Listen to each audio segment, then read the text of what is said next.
NDA మరి భాగస్వామ్య పక్షమైనటువంటి చంద్రబాబు నాయుడు గారు కూడా దీనిపైన స్పందించాలి.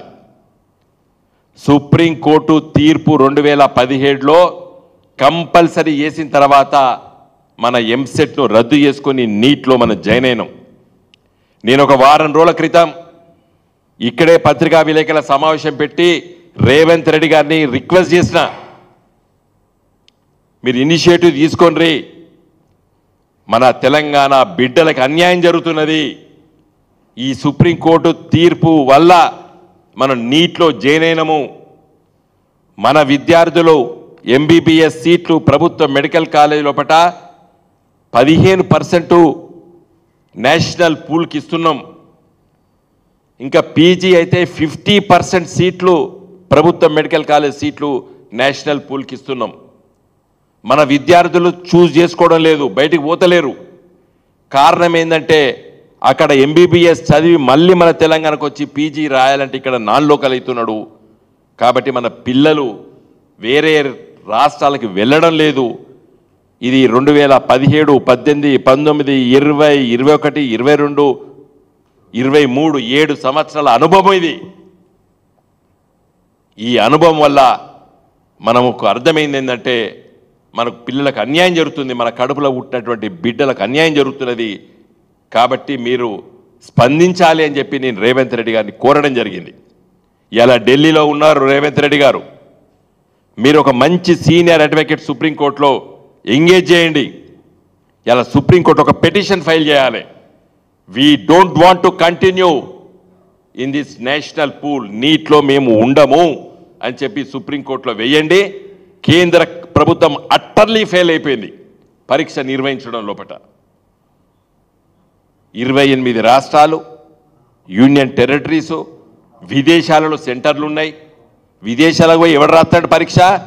డబ్బున్నోడు రాస్తాడు.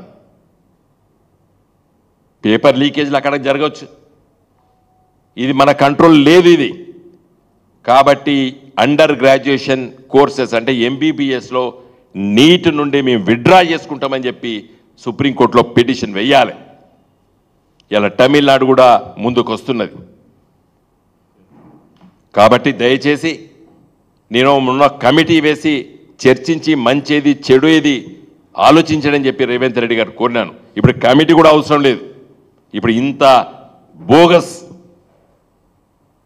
ఇంత అన్యాయం జరిగింది, కేంద్ర ప్రభుత్వం పరీక్ష నిర్వహించలేకపోయింది. Utterly failed, Modi government utterly failed. ఈ నేషనల్ టెస్టింగ్ ఏజెన్సీ చైర్మన్ కూడా నిన్న ఉద్వాసనకు పలికింది కేంద్ర ప్రభుత్వం. ఈ national eligibility and entrance test NEET దీన్ని వెంటనే మనం విత్డ్రా కావాలని చెప్పి సుప్రీంకోర్టులో పిటిషన్ వేయాలని చెప్పి కూడా నేను మన రాష్ట్ర ప్రభుత్వాన్ని కోరుతున్నాను. మిగతా రాష్ట్రాలు కలిసి వస్తే మంచిది. దక్షిణ భారతదేశంలో ఉన్నటువంటి రాష్ట్రాలు కూడా ముందుకొచ్చి ఈ హెగమోని ఉత్తర భారతదేశంలో ఉన్నటువంటి పెత్తందారుల ఆ ఏదైతే వాళ్ళ గుప్పుట్లో ఉన్నటువంటి దీనికి మనం చేరవలసిన అవసరం లేదు. ఈ సుప్రీంకోర్టు జడ్జిమెంట్ను సుప్రీంకోర్టు దృష్టికి తీసుకొద్దాం. మీరు మంచుకో చెడుకో మీరు నిర్ణయం చేసింది కాబట్టి మీరు 2017లో తప్పలేదు మమ్మల్ని నీటిలో రావడానికి.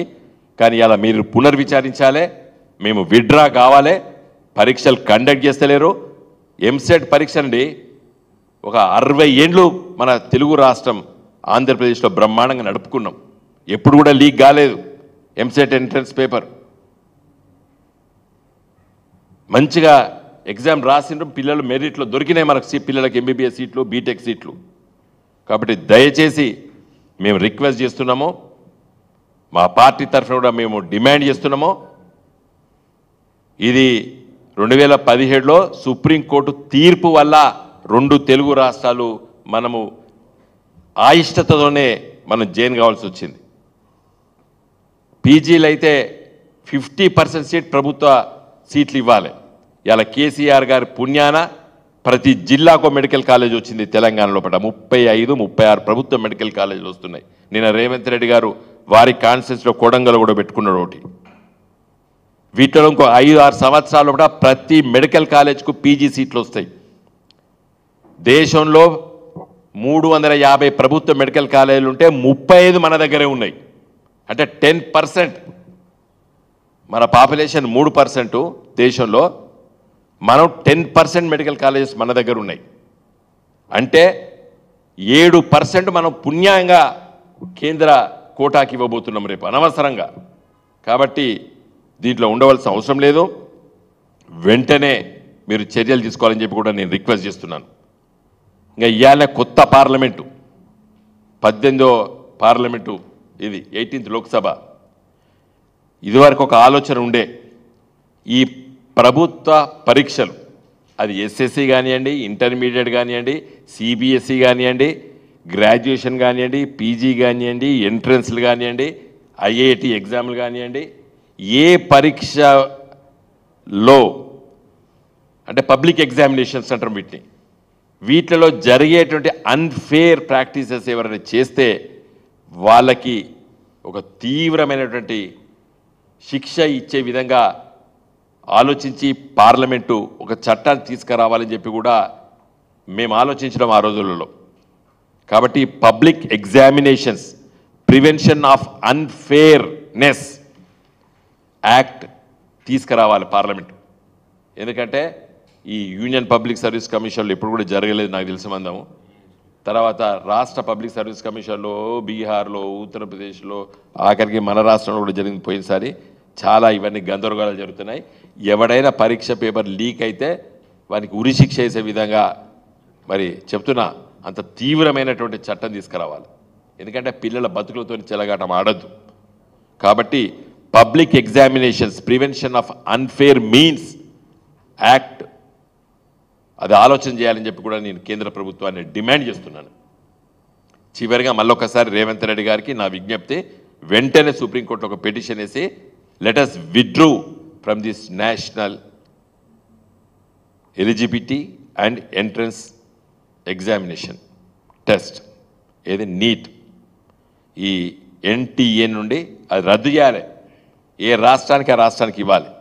ఎందుకంటే ఫెడరల్ వ్యవస్థలో కూడా విద్య అనేది మనకు స్టేట్ లిస్ట్ ఉండే, తర్వాత యూనియన్ గవర్నమెంట్ ఉండాలని కంకరెంట్ లిస్ట్లో వచ్చింది. తర్వాత ఇప్పుడు దాన్ని ఏం చేస్తున్నారు, గుప్పెట్లో తీసుకుంటారు, సెంట్రల్ లిస్ట్లోకి తీసేసుకుంటున్నారు కేంద్ర ప్రభుత్వం. అంటే ఈ బీజేపీ వాళ్ళ ఆలోచన ఏంటంటే ఈ రాష్ట్రాలన్నింటినీ కూడా మున్సిపాలిటీస్గా మార్చాలనే వాళ్ళ ఆలోచన. ఈ రాష్ట్ర ప్రభుత్వం తన ఉనికిని, ఈ రాష్ట్ర ప్రభుత్వాల ఆలోచనని రాజ్యాంగ స్ఫూర్తికి వ్యతిరేకంగా, మన రాజ్యాంగంలో ఆర్టికల్ 1లో ఏం చెప్తారంటే India that is Bharat shall be a union of states అని చెప్తుంది. ఈ కాన్సెప్ట్కే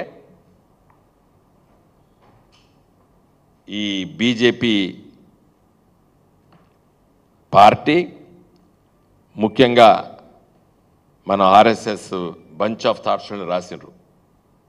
ఈ కాన్స్టిట్యూషన్ తప్పు, ఈ Bharat India that is Bharat shall be a union of states తప్పు అని చెప్పి ఆ గోల్వార్కర్ గారు అప్పుడెప్పుడో చెప్పాడు. ఇంకా దాన్ని ఇప్పుడు మోడీ పాటిస్తున్నాడు.